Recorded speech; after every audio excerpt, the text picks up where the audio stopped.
Okay. तो welcome team. तो आज से अपना ऑफिशियल स्टार्ट हो रहा है।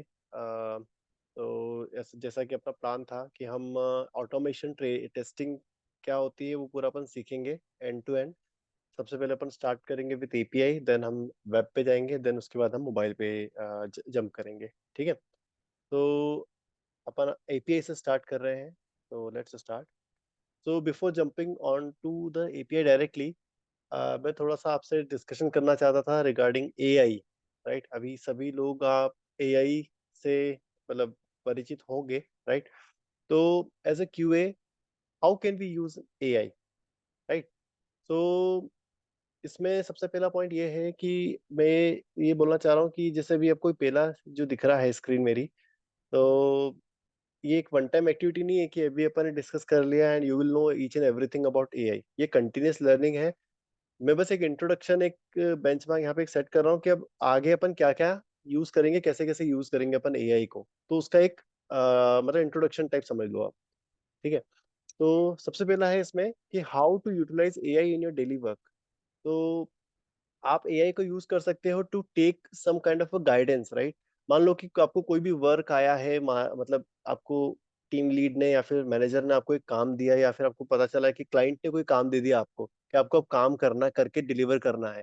तो आप क्या करते हो? सबसे पहले कभी आपने वो काम नहीं किया तो आप क्या बोलते हो अपने लीड को या मैनेजर को कि भैया मुझे गाइडेंस प्रोवाइड करो कि how can I do it. है ना? अगर आपका मैनेजर या लीड आपको गाइडेंस प्रोवाइड नहीं करता है, मेनी केसेस में ऐसा होता है, नहीं करते हैं वो लोग provide, they just give you the work and they expect you to deliver it on time. Right. So आप गाइडेंस लेने के लिए एआई का यूज कर सकते हो। आप जो भी टास्क मिला है उस टास्क को एज इट इज उस पर डालो, एआई पे, चैटबॉट पे। It will reply you. वो आपको बताएगा कि कैसे करना है, उस टास्क को पूरा गाइडेंस प्रोवाइड करेगा। सेकेंडली, आप एग्जाम्पल सर्च करने हैं आपको, किसी भी मतलब कोई भी प्रॉब्लम आपके पास में सॉल्व करने के लिए आई है, या कोई भी नई चीज पे आप काम कर रहे हो, उसके आपको एग्जाम्पल्स सर्च करने हैं। You can use AI for that. अगर आपको कोई डॉक्यूमेंट बना के देना है क्लाइंट को, या किसी भी तरीके की रिपोर्ट बनानी है, मान लो आप टेस्टिंग करिए, अब आपको टेस्टिंग की रिपोर्ट शेयर करनी है with the client and everyone, तो आप टेम्पलेट्स को सर्च कर सकते हो, वो आपको प्रॉपर टेम्पलेट बना के दे देगा AI. Right. If you want to if you want some insights into the industry, मतलब किसी भी तरीके का कोई भी टॉपिक है उस पर आपको इनसाइट्स चाहिए, आपको कुछ नॉलेज चाहिए। Right. If you want to learn anything in a very faster manner, आप इवन एआई को बोल सकते हो कि मेरे को पूरा प्लान बना के दे दे, मुझे सी शार्प से ऑटोमेशन करना है, या मुझे रोबोट फ्रेमवर्क लर्न करना है। I am a beginner level, I do not know any coding, मैं कैसे स्टार्ट करूं, मुझे सोर्सेज बताओ, मुझे नेट पे से लिंक्स निकाल के दो, वो खुद आपके लिए पूरा प्लान बना के दे देगा। ठीक है। इवन आप कुछ प्रॉब्लम्स हैं, उन प्रॉब्लम्स को डायरेक्टली एआई पे डाल दो, आपको उसका डायरेक्टली सॉल्यूशन भी दे देगा। ठीक है। So it's a very great tool to use. Okay. इसको यूज करना स्टार्ट करो अगर अभी तक नहीं करा है तो। और अगर आप लोगों ने कर दिया है स्टार्ट, राइट, आपको कोई नई चीज मिली है, अपनी कम्युनिटी से शेयर करो। जो भी अपन ने ग्रुप बनाया है ऑटोमेशन टेस्टिंग ट्रेनिंग का, ये अपनी एक कम्युनिटी है, इससे शेयर करो। अ, ऐसा हो सकता है कि आप लोगों को जो पता है, हो सकता है किसी और को ना पता हो, तो उसकी कहीं ना कहीं हेल्प हो जाए। ठीक है। The next thing is research. ठीक है। क्या होता है कि मान लो कोई आपको एक नया काम दिया गया है, अब उसको आपको डिलीवर करना है। तो उस काम, या कोई भी आपको एक एरर ही आ गई फॉर एग्जांपल, अब आप क्या करते हो? उस एरर को लेते हो, गूगल पे जाके डालते हो कि भैया इस एरर को कैसे रिजॉल्व करूं, या इस काम को मैं कैसे करूं। तो गूगल क्या करता है, आपको मल्टीपल लिंक्स दे देता है, लाइक चार पांच आपको लिंक दे देगा, बहुत सारे लिंक दे देगा। आप क्या एक लिंक पे जाके उसको पूरे रीड करोगे, दूसरे लिंक पे जाओगे रीड करोगे, तीसरे लिंक पे जाओगे रीड करोगे। तो क्या होता है कि नॉलेज जो है, जो भी आप रिसर्च कर रहे हो, आपका टॉपिक है, वो स्कैटर्ड है काफी मल्टीपल साइट्स पे। तो आपको ढूंढने में काफी टाइम आपका वहां पे इन्वेस्ट होता है, काफी मतलब स्पेंड होता है। राइट।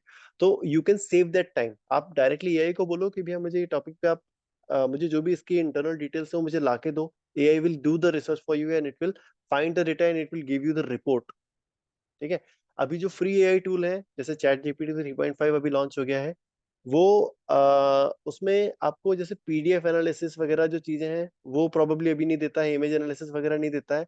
बट कुछ टूल है, जैसे कि आज मेरे को पता चला है कि एक विजय, तुमको मैंने पोस्ट भेजी थी, आदर्श या विजय किसी को,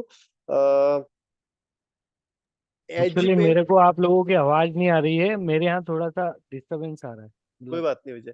तो जी। कोई तो है, आप को पायलट करके एक टूल है, इसका है माइक्रोसॉफ्ट का। उसमें आप इवन एक पीडीएफ भी डाल दी ना, एक पीडीएफ या पीपीटी भी डाल दिया आपने और उसको बोल दिया कि मुझे इसका समराइज करके दो, तो वो आपको एक समराइज मैनर में उसका पूरा जो जिस्ट है वो निकाल के दे देगा। ठीक है, so it will help you in doing your research. ठीक है, next one is, if you want to send a professional email, right, अगर आपको रेजिग्नेशन ईमेल डालना है या आपको आपके प्रमोशन के लिए कोई ईमेल डालना है या आपको हाइक के लिए ईमेल डालना है, सो प्रोफेशनल ईमेल करोगे obviously it will benefit you, right. So वो राइटिंग में आप हेल्प ले सकते हो। अगर आपको इवन चैट भी करना है क्लाइंट से, right, so you can take help of AI in that as well. ठीक है, अब मान लो कि आप एज ए क्यूए हो, अब आपको, यार क्यूए का काम क्या होता है कि आपको स्टोरीज मिल जाती है या आपको जो भी है एक टिकट मिल जाता है, अब उसके आपको टेस्ट केसेस लिखने होते हैं आपको, देन उसके बाद में टेस्टिंग करनी होती है, बग बनाना होता है, राइट। अब आप क्या कर सकते हो, आप स्टोरीज जो है वो दे दो एआई को और उसको बोल दो कि मेरे को टेस्ट केस क्रिएट करके दे, वो आपको टेस्ट केस क्रिएट करके दे देगा। ठीक है, same thing goes for scripts as well. आप जैसे स्क्रिप्ट्स मतलब ऑटोमेशन की स्क्रिप्ट, आप एक काम करो, एक एआई को बता दो कि उसको मुझे ये काम है जो कि मुझे करके देना है ना। तो आप क्या कर सकते हो, एआई को बोल दो जो भी लिख के देना, आप एग्जैक्टली रिक्वायरमेंट बता दो, आपको स्क्रिप्ट क्रिएट करके दे देगा in the tool which you want. आपको रोबोट फ्रेमवर्क की स्क्रिप्ट चाहिए या आपको जावा स्क्रिप्ट की स्क्रिप्ट चाहिए, आपको जावा की चाहिए, जिसकी भी चाहिए वो आपको प्रॉपर बना के दे देगा।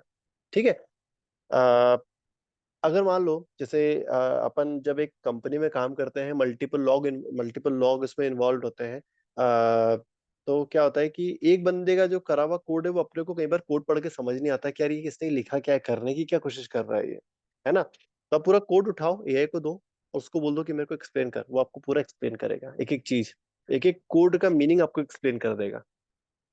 ठीक है, नेक्स्ट है, जैसा कि मैंने पहले भी बताया आपको ऊपर के टाइम ऊपर वाले में, कि मान लो कोई एक्सेप्शन या एरर आपको आ गई, है ना, अब आपको उसको सॉल्व करना है, तो उसके सॉल्यूशन के लिए भी आप एआई पे डायरेक्टली वो एक्सेप्शन डाल दो, वो आपको सॉल्यूशन प्रोवाइड कर देगा सर्च करके।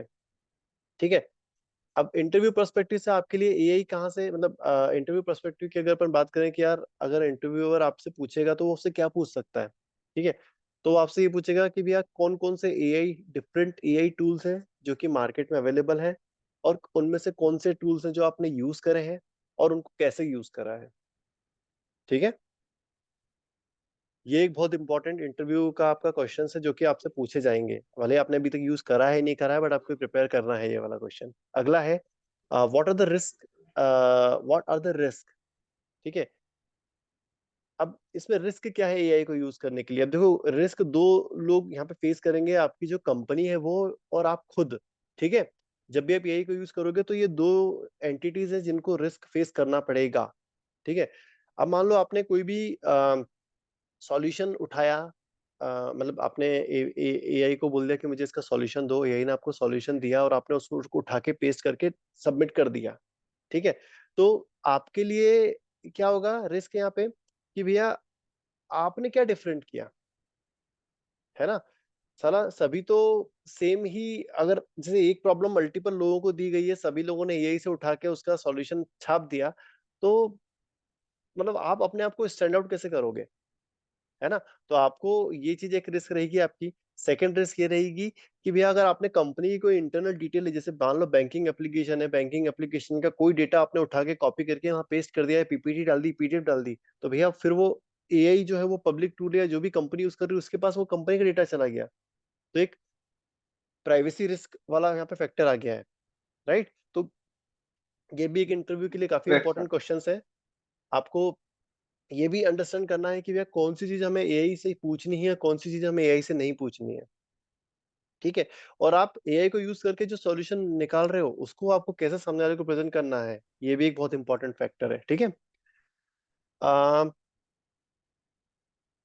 ठीक है, अब देखो ये तो रिस्क हो गया, अब डेंजर्स क्या है।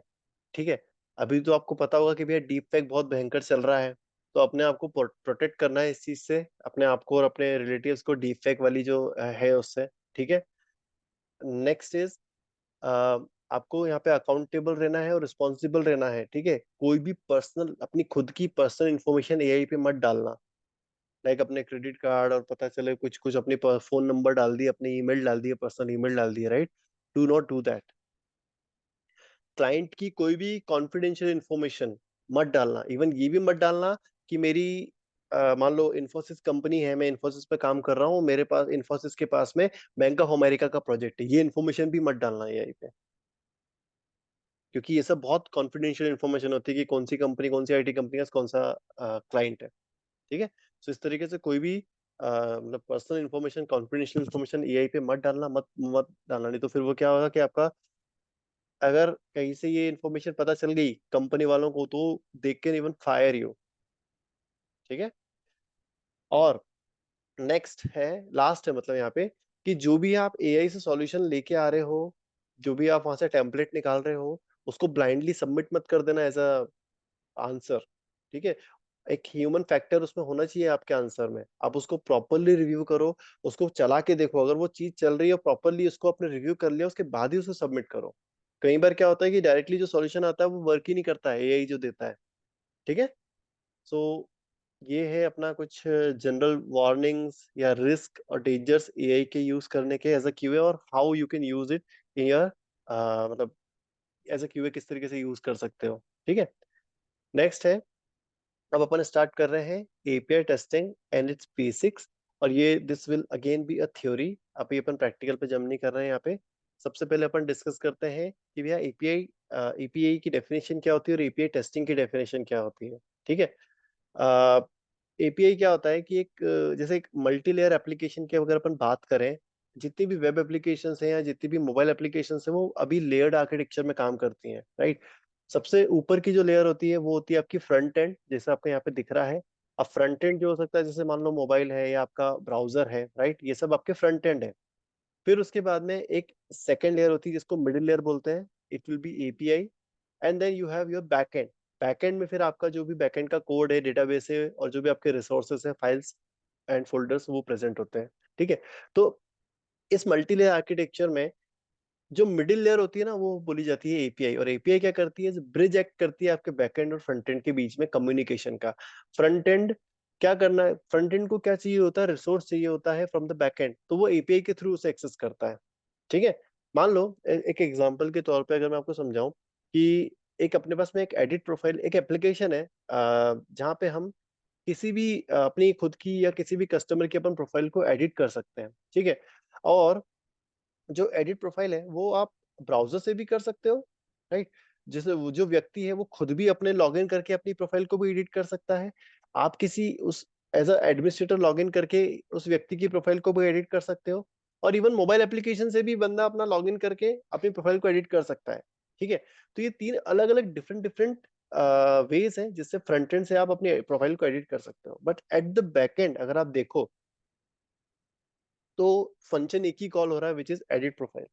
यहाँ पे एक ही पैरामीटर जा रहा है, मतलब एक ही टाइप का पैरामीटर जा रहा है, उस बंदे की इंफॉर्मेशन, लाइक उसकी इमेज जारी होगी, उसकी जो पर्सनल इंफॉर्मेशन है वो जारी होगी। यहाँ से भी वही इंफॉर्मेशन जाएगी, यहाँ से भी वही इंफॉर्मेशन जाएगी, यहाँ से भी वही इंफॉर्मेशन जाएगी। तो बीच में एक ब्रिज बना दिया है अपन ने, एक बोल सकते हैं कि एपीआई का एंड पॉइंट दे दिया है अपन ने। तीनों जो फ्रंट एंड के अपने कंपोनेंट है वो इसको कॉल करेंगे, और ये क्या करेगा, फिर बैकएंड पे वो रिक्वेस्ट को फॉरवर्ड करेगा। फिर बैकएंड उस चेंज को परफॉर्म करके इसको एक रिस्पांस देगा कि भैया चेंज सक्सेसफुल हुए हैं या नहीं हुए हैं। और वही का वही जो रिस्पांस बैकएंड से आया है, ये एडिट प्रोफाइल वाली आपकी एपीआई जो क्लाइंट से उनको सेंड कर देगी कि भैया this is the response that I got from the backend. ठीक है। सो इस तरीके से आपकी एपीआई काम करती है। ठीक है। अब क्या होता है ना, कुछ एप्लीकेशंस होती हैं जिसमें फ्रंट एंड भी अपना होता है, एपीआई भी अपनी होती है, बैक एंड भी अपना होता है। बट कुछ एप्लीकेशंस ऐसी होती हैं जिनका सिर्फ बैक एंड और एपीआई ही वो बनाते हैं, वो फ्रंट एंड नहीं बनाते हैं। जैसे फॉर एग्जांपल मैं आपको बताऊं, जितनी भी आपकी बैंकिंग एप्लीकेशंस हैं जहाँ पे आप कार्ड वो करते हो, मतलब ऑनलाइन ई ई कॉमर्स एप्लीकेशन पे जब आप फाइनल पेमेंट पे जाते हो, तो आप क्या करते हो, वहाँ पे अपना कार्ड वाला सिलेक्ट करते हो। फिर जैसे ही वो कार्ड वार्ड वाला अपना पिक करा, क्रेडिट कार्ड वाला, तो वहां पे आपको एक फॉर्म देता है कि जहाँ पे आपको क्रेडिट कार्ड का नंबर डालना है, सीवीवी डालना है, एक्सपायरी डेट डालनी है, और आपको सबमिट पे क्लिक करना है। तो ये जो इन्फॉर्मेशन है ये चाहती है फिर, अब आपके ये जो कार्ड की इन्फॉर्मेशन है ये आपके बैकएंड पे नहीं जाती है। मान लो फ्लिपकार्ट की अगर अपने एप्लीकेशन की बात करें, तो फ्लिपकार्ट पे नहीं जाती है सारी इन्फॉर्मेशन, ये इन्फॉर्मेशन जाती है उस पर्टिकुलर बैंक की साइट पे जहां से भी अपन ट्रांजेक्शन परफॉर्म कर रहे हैं। ठीक है। वो बैंक अपने पास में वो इन्फॉर्मेशन को वेरीफाई करता है, और फिर वो आगे ओटीपी सेंड करके उसको वेरीफाई करके ट्रांजेक्शन परफॉर्म करता है, फ्लिपकार्ट नहीं करती। ठीक है। तो जो भी बैंक एप्लीकेशन है उसने एपीआई बनाकर इसको दे दी है फ्लिपकार्ट को कि भैया तू ये वाली एपीआई को लिंक कर ले, और इस एपीआई को कॉल करना, मैं कस्टमर से पेमेंट ले लूंगा और तेरे को भी सक्सेसफुल मैसेज भेज दूंगा और कस्टमर को भी सक्सेसफुल मैसेज भेज दूंगा। उसके बाद में फिर तू तेरा पेमेंट कंफर्मेशन मान के आगे ऑर्डर प्रोसेसिंग कर लेना तू। ठीक है। तो ऐसे बहुत सारी एप्लीकेशंस हैं जो अपना ऐसा फ्रंट एंड नहीं बनाती हैं, वो सिर्फ अपनी एपीआई ही एक्सपोज कर देती हैं टू द कंज्यूमर्स। ठीक है। So this is in general about what is API. ठीक है, अब अपन एपीआई टेस्टिंग की डेफिनेशन की बात कर लेते हैं। तो API testing is nothing but the testing of API and points based on the contracts. ठीक है। आपकी एक एपीआई के अंदर मल्टीपल कंपोनेंट होते हैं, राइट। जब भी आप एपीआई मतलब कॉल करते हो, तो आपको कुछ ना कुछ उसमें हेडर की इंफॉर्मेशन देनी होती है कि लाइक किस टाइप का कंटेंट टाइप है, किस टाइप का मैं मतलब कोई ऑथराइजेशन कोड है वगैरह वगैरह, हेडर्स बताने होते हैं। एक रिक्वेस्ट का पूरा एक एंड पॉइंट होता है। जब ये दोनों चीजों को मतलब आप मर्ज करते हो और साथ में आप एक रिस्पांस बॉडी भेजते हो, सॉरी एक रिक्वेस्ट बॉडी भेजते हो, तो ये तीन चीजों को मर्ज करके जब आप एक एपीआई का एंड पॉइंट कॉल करते हो, तो फिर वो एपीआई क्या करती है, चेक करती है कि वेदर दैट जो डेटा आपने भेजा है वो सही है क्या। अगर सही है तो फिर वो आगे उसको भेज देगी और फिर रिस्पॉन्स जनरेट करके आपको रिस्पॉन्स रिटर्न करेगी एंड हेडर्स भी रिटर्न करेगी। तो ये जो इंडिविजुअल इंडिविजुअल कंपोनेंट की भी जो मैंने बात करी ना, इन सारे कंपोनेंट्स को टेस्ट करना होता है अपने को यहाँ पे, कि मान लो मैंने कोई चेंजेस करे तो एपीआई सही साथ बिहेव कर रही है कि नहीं कर रही है। ठीक है। Apart from that, you will also apply all of the testing concepts such as equivalence partitioning, decision table metrics, और जितने भी आपके पास में मतलब टेक्निक्स हैं to derive the test cases, उन सारी टेक्निक्स को यूज करके आपको आपकी एपीआई को एंड पॉइंट को टेस्ट करना होता है। ठीक है। अब अपन बात करते हैं कि अपने को एपीआई टेस्टिंग की नीड क्यों पड़ रही है। ठीक है। अ, जैसे कि अपन बात कर रहे हैं भैया यहाँ पे मिडिल लेयर पे अपन बैठे हुए हैं यहाँ पे, राइट। सो अगर आप सिर्फ और सिर्फ फ्रंट एंड को टेस्ट करो, तो अगर इसी केस की बात करूं मैं, तो अगर मुझे सिर्फ एडिट प्रोफाइल चेक करना रहेगा तो मेरे को एक, दो और तीन जगह पे जाके मुझे एपीआई मतलब तीन जगह पे जाके मुझे एडिट प्रोफाइल को टेस्ट करना पड़ेगा, तब मैं एज अ क्यूए बोल पाऊंगा कि हाँ या now I have checked edit profile on each and every places and it is working perfectly fine. Even though front end पे तो कोई चेंज किया ही नहीं था डेवलपर ने तो सिर्फ बैक एंड पे थोड़ा बहुत चेंज किया था एडिट प्रोफाइल के लिए। तो यहाँ पे क्या हुआ, मेरा वर्कलोड बढ़ गया, मेरे पास अब टाइम ही नहीं बचा कि मैं कुछ और चेक कर पाऊँ, है ना। यही अगर मुझे अगर एपीआई टेस्टिंग की नॉलेज होती, या मुझे पास टूल्स ऐसे अवेलेबल होते और एपीआई एक्सपोज की होती डेवलपर ने, मुझे पता है कि भैया फ्रंट एंड में उसने कोई चेंज नहीं किया, ना मोबाइल एप्लीकेशन में कोई चेंज हुआ है, ना ही वेब एप्लीकेशन में कोई चेंज हुआ है, तो what I would have done, directly edit profile की एपीआई को मैं कॉल करता विद डिफरेंट इनपुट पैरामीटर्स, और मैं रिस्पॉन्स चेक करके वेरीफाई कर लेता कि भैया एडिट प्रोफाइल सही वर्क कर रहा है। तो उससे मुझे ये श्योरिटी हो जाती कि भैया एडिट प्रोफाइल अगर एपीआई सही साइड काम कर रही है तो फिर बाकी जितने भी ये हैं मतलब अपने फ्रंट एंड्स वहां पे भी सही साइड काम करेगी। ठीक है। तो आपका यहाँ पे बहुत ज्यादा टाइम सेव होगा अगर आप इस तरीके से मतलब इसको एपीआई टेस्टिंग को परफॉर्म करते हो तो। ठीक है। अब इसके अलावा क्या है, अब अपन देख लेते हैं कि भैया टाइप्स ऑफ एपीआई टेस्टिंग। ठीक है, कि कितने टाइप से हम एपीआई को टेस्टिंग परफॉर्म कर सकते हैं। सबसे पहले तो आप फंक्शनल टेस्टिंग परफॉर्म करोगे कि जो भी बिजनेस रूल के अकॉर्डिंग आप एपीआई बना रहे हो वो प्रॉपरली सेटिस्फाई कर रही है कि नहीं कर रही है आपकी एपीआई, राइट। सेकेंड थिंग, आप एपीआई की सिक्योरिटी टेस्ट कर सकते हो कि भैया अगर मान लो अपन सेम एपीआई है, एडिट प्रोफाइल की एपीआई है, राइट, सेम यही की प्रोफाइल्स ऐसा यही की एपीआई से एक इंडिविजुअल कस्टमर अपनी खुद की भी प्रोफाइल एडिट कर सकता है, या एक अपना एडमिन अलग अलग कस्टमर्स की भी प्रोफाइल एडिट कर सकता है। तो यहाँ पे आपको ऑथराइजेशन यहाँ पे वेरीफाई करना रहेगा कि भैया अगर ये एपीआई मैंने एक्सपोज कर दी है और ये कस्टमर को भी पता है कि ये वाली एपीआई से डेटा अपडेट होता है, तो कस्टमर थोड़े से चेंजेस करके एपीआई को मैनिपुलेट करके किसी और कस्टमर की प्रोफाइल तो चेंज ना कर पा रहा हो। ये आपको वेरीफाई करना रहेगा, इसको बोलते हैं ऑथराइजेशन टेस्टिंग। एक तो होता है ऑथेंटिकेशन, एक होता है ऑथराइजेशन। ऑथराइजेशन ये बोलता है कि जिस व्यक्ति को जिस रिसोर्स का एक्सेस है, सिर्फ वही रिसोर्स वो एक्सेस कर पाना चाहिए, कोई और डेटा उसको अवेलेबल नहीं होना चाहिए। जैसे एक कस्टमर खुद की प्रोफाइल ही एडिट कर पाना चाहिए, एक कस्टमर किसी दूसरे कस्टमर के प्रोफाइल को एडिट नहीं कर पाना चाहिए, ना ही वो देख पाना चाहिए। ठीक है। अगर मान लो अपन अपने इसमें ये मल्टीपल क्या हो गया सर? ऑथराइजेशन, एक बार रूल क्लियर कर दीजिए ना। हाँ हाँ। ऑथराइजेशन। और ऑथेंटिकेशन। ऑथेंटिकेशन मतलब कि हाँ हाँ। एपीआई को एक्सेस करने की आपको ऑथेंटिकेशन मतलब आपको एक्सेस भी है कि नहीं। मान लो लॉगिन कर पाओगे तभी तो आप एडिट प्रोफाइल कर पाओगे, है ना।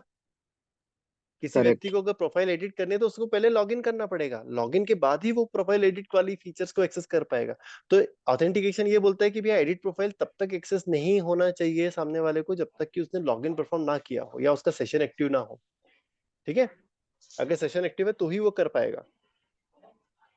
ये होता है ओके। ऑथेंटिकेशन। और ऑथराइजेशन ये होता है कि जिसको जिस डाटा का एक्सेस अवेलेबल है वही चीज उसको दिखनी चाहिए, उसके अलावा कुछ नहीं दिखना चाहिए। जैसे मान लो उसको आपके बैंक पास में एक बैंक सुपर की एडमिन है। साइड से समझ सकते हैं। क्या बोल रहे हो? बैंक की साइड से समझ सकते हैं। हाँ, दो एग्जांपल दो। ऑथेंटिकेशन में ऑथेंटिकेशन में जैसे मेरा अकाउंट नंबर या मोबाइल नंबर है, हम्म। मैं उसी टोकन से मतलब लॉगिन कर पाऊँ। और लॉगिन ऑथराइजेशन मतलब यदि मैंने लॉगिन कर लिया है तो सिर्फ विजय के अकाउंट रिलेटेड इंफॉर्मेशन ही दिखना चाहिए। ऐसा तो नहीं कि कुछ मैनिपुलेट करके मैं दूसरे की भी या सेलन की डिटेल्स देख पा रहा हूँ। परफेक्ट एग्जांपल विजय। सेम एग्जांपल अपन मतलब इसको अपन और एक्सटेंड भी कर सकते हैं। मान लो कोई बैंक का एम्प्लॉय है। बैंक में मल्टीपल एम्प्लॉयज होते हैं, एक क्या होता है कैशियर, एक होता है तुम्हारा मैनेजर, और एक होता होगा उसके ऊपर का भी जो मैनेजर्स वगैरह रहते होंगे, राइट। अपन से दो एग्जांपल लेते हैं, प्रोविजन ऑफिसर। कैशियर। अपन से दो एग्जांपल लेते हैं, कैशियर और अपना बैंक मैनेजर। तो भैया देखो ऐसा है कि जो कैशियर है जब वो अपनी प्रोफाइल को उसकी लॉगिन से अपनी प्रोफाइल देखे, कस्टमर की प्रोफाइल देखे, तो उसको सिर्फ लिमिटेड इन्फॉर्मेशन दिखेगी। बट यही अगर मैनेजर उस इन्फॉर्मेशन को देखेगा, अपनी प्रोफाइल की इन्फॉर्मेशन को देखेगा, तो उसको और ज्यादा डिटेल दिखेगी। वो ज्यादा चेंजेस कर पाएगा अपनी प्रोफाइल में, कैशियर नहीं कर पाएगा उतनी चेंजेस। सही है गलत है? तो ये राइट। यस, ऑथराइजेशन होती है, राइट। ये सही है। राइट। तो आपको ये भी टेस्ट करना रहेगा कि यह ऑथराइजेशन इज मतलब है कि नहीं, प्रॉपर ऑथराइजेशन परफॉर्म कर, आपकी एपीआई प्रॉपर ऑथराइजेशन वाली एक्सेस को चेक कर रही है कि नहीं कर रही है। देन तीसरी टेस्टिंग आप करोगे परफॉर्मेंस की। ठीक है, कि आपकी एपीआई में अगर मल्टीपल यूजर सेम टाइम पे एक्सेस कर रहे हैं तो भैया सिस्टम बैठ तो नहीं जा रहा, वो एपीआई बैठ तो नहीं जा रही है। ठीक है, उसका रिस्पांस टाइम जो भी हमने एसएलए में डिफाइन किया था वो उसको सपोर्ट कर रही है कि नहीं कर रही है। मान लो अपन ने डिफाइन किया, क्लाइंट भी बोल रहा है कि मेरे को 1 मिली सेकंड में इसका रिस्पांस चाहिए। अगर 1 मिली सेकंड में रिस्पांस नहीं दे रही है आपकी एपीआई तो it is not meeting my मतलब क्राइटेरिया। एक लॉगिन की है, एक एपीआई है, अगर वो 5 सेकंड में रिस्पांस दे रही है तो क्या इज इट गुड? आप मुझे बताओ लॉगिन कितने सेकंड में होना चाहिए? यूजर ने डाला, पासवर्ड डाला, हिट किया, कितने सेकंड वेट करेगा यूजर? 1 सेकंड, एक 1 सेकंड, सेकंड 2 सेकंड, सेकंड ज्यादा भी से नहीं, ज्यादा। अरे 30 वन सेकंड वाली भी यहाँ पे तो बहुत ज्यादा बोल रहे हो तुम। ये मिली सेकेंड्स में होना चाहिए। ये तो करना क्या है, सिर्फ एक हाँ वेरिफिकेशन तो करना है कि यूजर एग्जिस्ट करता है कि नहीं, और टोकन जनरेट करके देना है। कोई इतना भारी भयंकर काम थोड़ा ना कर रही है कोई भी एपीआई आपकी। तो हर तरीके की जो जो एपीआई है ना, जो वाइडली यूज होती है, जैसे सर्च की हो गई या फिल्टर की हो गई, जो आप यूज करते हो किसी भी शॉपिंग साइट पे, तो उनका एसएलए डिफाइन होता है कि इतने सेकंड में आना चाहिए, मतलब आना चाहिए। अगर इतने सेकंड में नहीं आया रिस्पॉन्स तो फिर फिक्स करो उसको। ठीक है, और इतने कॉन्करेंट यूजर्स तो होने ही चाहिए एक्सेस। अगर इतने कॉन्करेंट यूजर नहीं हुए एक्सेस तो मेरी तो एप्लीकेशन ही ठप पड़ जाएगी। मान लो अगर आप सेल में मोबाइल खरीद रहे हो कि 12 बजे पे सेल ओपन होगी और आपको फोन बुक करना है, और साइट ही बैठ गई, जब इतने सारे यूजर्स ने वहां पे फोन बुक की साइट पे लिंक पे क्लिक करा और साइट ही बैठ गई, एक भी फोन नहीं बिका, कस्टमर को जो आपका जो बिजनेस ओनर है उसको लॉस होगा कि नहीं होगा? तो राइट। ये होगा। पैरामीटर्स कैसे डिसाइड करते हैं हम कि कितना टाइम होना चाहिए? ये जो जो बिजनेस ओनर है ना भाई, और जो अपने टेक्निकल आर्किटेक्ट होते हैं, वो ये सब बैठ के डिसाइड करते हैं। अब टेक्निकल आर्किटेक्ट को पता होता है कि यार एक प्रोसेस को रन होने में कितना टाइम लगेगा, है ना। कोई भी प्रोग्राम आप लिखते हो, आपने अगर उसके अंदर लूप लगाया हुआ है, उसके अंदर आपने कुछ ना कुछ वेरिएबल्स डिफाइन करे हुए हैं, तो यार आप इसकी जो कॉम्प्लेक्सिटी होती है, स्पेस एंड टाइम कॉम्प्लेक्सिटी, आप उसे कैलकुलेट कर सकते हो। ये डीएसए का पार्ट है, डेटा स्ट्रक्चर एंड एल्गोरिथम। आपने कौन सा डेटा स्ट्रक्चर आपके प्रोग्राम में लगाया हुआ है, आपने कौन सी एल्गोरिदम आपके प्रोग्राम में यूज की है, उसके बेस पे आप एक रफ नंबर निकाल सकते हो कि यार ये इतना टाइम लगेगा, रफ फर्स्ट केस में इतना टाइम लगेगा और बेस्ट केस में इतना टाइम लगेगा। तो जो जो वर्स्ट केस होता है ना, सबसे बुरा, बैड, उसके हिसाब से Yes. अपन बनाते हैं कि यार बुरे से बुरे में इतना टाइम तो लगेगा। और अच्छे से अच्छे इससे कम में भी रिस्पॉन्स आ जाएगा, बट बुरे से बुरे केस में इतना टाइम तो लगेगा। तो वो आपका एक एसएलए निकालने में आपकी हेल्प करता है। और इंडस्ट्री में यार आप कोई भी चीज बना रहे तो हो, उसके इतने कंपटीशन है। एक फ्लिपकार्ट, अमेजन, एक शॉपिंग ही तो कर रहे हो, इतनी सारी साइट्स अवेलेबल है ना। तो अपने कंपटीशन का भी डेटा वो देखते हैं कि यार ये कंपटीशन वाला जो व्यक्ति है वो कितनी देर में मुझे निकाल के दे रहा है, और ये वाली चीज मेरे इसमें इतना टाइम क्यों ले रही है ना। सो इसके बेसिस पे वो लोग यस। एसएलए मतलब डिफाइन करते हैं। और वो ये सब अपने को मतलब एज ए क्यूए अपने को नहीं निकालना होता है, ये अपने को अपने जो बोलते हैं हेड्स, वो देते हैं, अपने लीड्स वगैरह इन्फॉर्मेशन देते हैं अपने को कि ये टाइम आना चाहिए। अपन सिर्फ कंपैरिजन परफॉर्म करते हैं कि उतने टाइम में वो चीज हुई कि नहीं हुई, तो फेलियर रिपोर्ट करना है, दैट्स इट। ठीक है। अगला चीज है जो भी रिक्वेस्ट आप भेज रहे हो, देखो अब आपने एपीआई को डेटा एक्सपेक्ट कर रही थी, एपीआई को आपने डेटा दिया। अब हर बार थोड़ी ना कि आप सही सारी डेटा दोगे, हो सकता है भैया यूजर ने बहुत सारा अनशन डेटा डाल के उसमें सबमिट कर दिया, तो आपकी एपीआई उसको ग्रेसफुली हैंडल कर रही है कि नहीं कर रही है। तो ये चीज भी आपको टेस्ट करनी पड़ेगी, है ना। आपने तो एपीआई एक्सपोज कर दी, वो एपीआई में तो यूज करके लोग कुछ भी डेटा भर सकते हैं। मान लो वहां पे जहाँ पे आपको डेट ऑफ बर्थ चाहिए, वहां पे उसने स्ट्रिंग भेज दी, फोन नंबर की जगह उसने ईमेल भेज दिया, ईमेल की जगह फोन नंबर भेज दिया, समझ रहे हो। ये सब भी चीजें आपको चेक करनी पड़ेंगी। ठीक है। आपको एरर कोड्स भी चेक करने पड़ेंगे, सिर्फ हैप्पी पाथ सिनेरियो नहीं, आपको वर्स्ट के सिनेरियो भी चेक करने पड़ेंगे। अगर किसी व्यक्ति ने गलत रिक्वेस्ट भेजी, तो उस केस में अपनी एपीआई उसको हैंडल करके क्या स्टेटस कोड रिटर्न कर रही है। अलग अलग स्टेटस कोड्स होते मीन्स हैं। Negative testing. Yes, negative testing. और इवन मैं स्पेसिफिक टू स्टेटस कोड की टेस्टिंग बोल रहा हूँ कि आपको स्टेटस कोड्स की टेस्टिंग करनी पड़ेगी। अगर आपकी एपीआई सपोर्ट कर रही है कि मैं ये 3 स्टेटस को रिटर्न करूंगी, सक्सेस पे 200, और अगर अनऑथराइज है तो 404, और अगर आपने गलत रिक्वेस्ट भेजी तो 403, इस तरीके से मान लो ये 3 वो देगी। अगर 3 स्टेटस कोड आपकी एपीआई सपोर्ट कर रही है, तो 3 तो चेक करो ही करो, इसके अलावा भी फिर और स्टेटस कोड मतलब आप चेक कर सकते हो वहां पे। ठीक है। देन अगली चीज है स्केल टेस्टिंग। स्केल टेस्टिंग में एक क्या होता है कि जैसे अभी आपको पता होगा कि ये डॉकर और ये सब अभी चल रहा है, कुबरनेटीज वगैरह उसमें चल रही है, राइट। इसमें क्या होता है ना कि माइक्रो सर्विसेज जो आर्किटेक्चर होता है उसमें कोई भी रिसोर्स है, जैसे मान लो एडिट प्रोफाइल है, एडिट प्रोफाइल जो है वो कम यूज होता है, बहुत कम यूज होता है, तो उसके लिए सिर्फ एक ही रिसोर्स वो लोग अलोकेट करेंगे। बट आपकी लॉगिन जो है या आपके व्यू ऑर्डर्स हैं, ये सबसे ज्यादा यूज होता है, तो इनके लिए ये लोग क्या करेंगे, मल्टीपल रिसोर्स या मल्टीपल हब या नोड्स क्रिएट करके रखेंगे आपके बैकएंड पे, राइट। तो इसकी भी आपको टेस्टिंग करनी है कि जो कंपोनेंट अपन टेस्ट कर रहे हैं, अगर उसका अपने को क्लाइंट एक्सपेक्ट कर रहा है कि इसका रिसोर्स जो उसका यूसेज है वो बढ़ने वाला है, या हो आने वाले समय पे हो सकता है कि इसका कभी कभी एकदम से बढ़ जाए और कभी कभी कम हो जाए, तो उस केस में आपको स्केलिंग ऑटो मतलब स्केलिंग वाले भी चीज आपको चेक करनी पड़ सकती है कि चलो भैया मैं इसमें और देता हूँ, इसको स्ट्रेस देता हूँ, इसका बढ़ाता हूँ मैं यूसेज, तो वो नोड जो है वो बढ़ रहे हैं कि नहीं बढ़ रहे हैं ऑटोमेटिकली। ठीक है। ये टेस्टिंग हमने परफॉर्म करी है एम्पलीफाई में, विजय और विशाल, अगर तुमको याद हो तो। छुट्टी के दिन ही थी शायद, दिवाली के दिन ही किया था अपन ने नेक्स्ट है compliance testing, and this is very important. ठीक है। कंप्लायंस मतलब क्या होता है कि अगर आपकी जो एपीआई है वो यूरोप में सर्व करने वाली है या यूएसए में सर्व करने वाली है, तो वहां पे उनके कुछ कंप्लायंस के वो होते हैं, रूल्स होते हैं। ठीक है। जैसे पीआईआई डेटा होता है, सीडीपीए, जीडीपीए, पता नहीं क्या होता है, उसमें क्या वो रूल्स क्या बोलते हैं कि जो पर्सन की आइडेंटिफिकेशन इंफॉर्मेशन है वो आपको प्रॉपरली एन्क्रिप्ट करके आपके डेटाबेस में स्टोर करनी है। अगर आपने मतलब नहीं किया, राइट, तो और इस तरीके से कहीं ऑडिट में वो पकड़ा गई चीज, राइट, अगर किसी मतलब कहीं से भी कंप्लेन हो गई, तो आपकी कंपनी को इतना भयंकर फाइन लगेगा ना, तो जितना कमाए नहीं उससे ज्यादा गवा बैठेगी। ठीक है। Next thing is consumer driven contract testing. ठीक है, सीडीसीटी बोलते हैं इसको। मैं ये सब जो पॉइंटर्स है ना लिख के दे दूंगा बाद में आपको। इसमें क्या होता है कि क्या होता है, जैसे एपीआई आपने बोल दिया सामने वाले को कि भैया ये मेरी एपीआई है, आप लोग यूज करो आराम से, कोई दिक्कत नहीं है, तो आपको उसको कॉन्ट्रैक्ट्स भी देने पड़ेंगे कि भैया इस एपीआई को कॉल करने के लिए क्या हेडर दोगे आप मुझे, और जब आप एपीआई कॉल करोगे तो किस फॉर्मेट में मुझे आप रिक्वेस्ट की बॉडी दोगे, राइट। और जब आप मुझे ये पूरी इन्फॉर्मेशन मेरे को कॉल करने के लिए दोगे तो क्या रिस्पॉन्स आएगा, रिस्पॉन्स का भी आपको कॉन्टैक्ट की इन्फॉर्मेशन देनी पड़ेगी आपके कंज्यूमर को, और स्टेटस कोड्स क्या आएंगे, ये सारी पूरी एक कॉन्टेक्चुअल आपको इन्फॉर्मेशन जो है आपके कंज्यूमर को देनी रहेगी। तो as a QA you will need to verify कि जो जो इन्फॉर्मेशन अपन ने दी है सामने वाले को वो प्रॉपरली दी है कि नहीं, वो सब चीज वर्क कर रही है कि नहीं कर रही है। ठीक है। सो these are the types of testing, API testing that we need to perform. Then अब अपन एडवांटेजेस की बात करते हैं। API testing is very faster.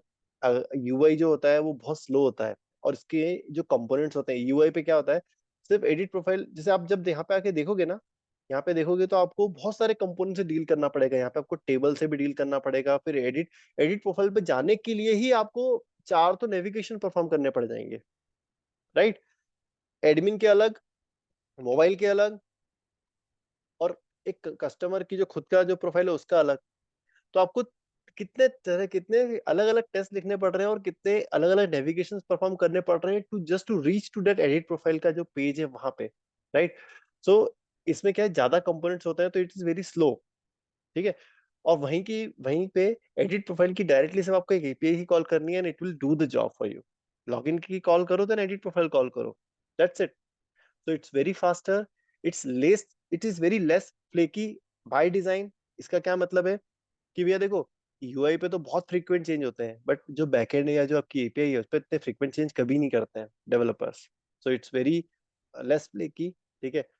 अब जैसा कि मैंने बोला, यहाँ पे आपको अगर फ्रंट एंड पे करना तो 3 टेस्ट लिखने पड़ेंगे to just test the edit profile, और यहाँ पे सिर्फ एक ही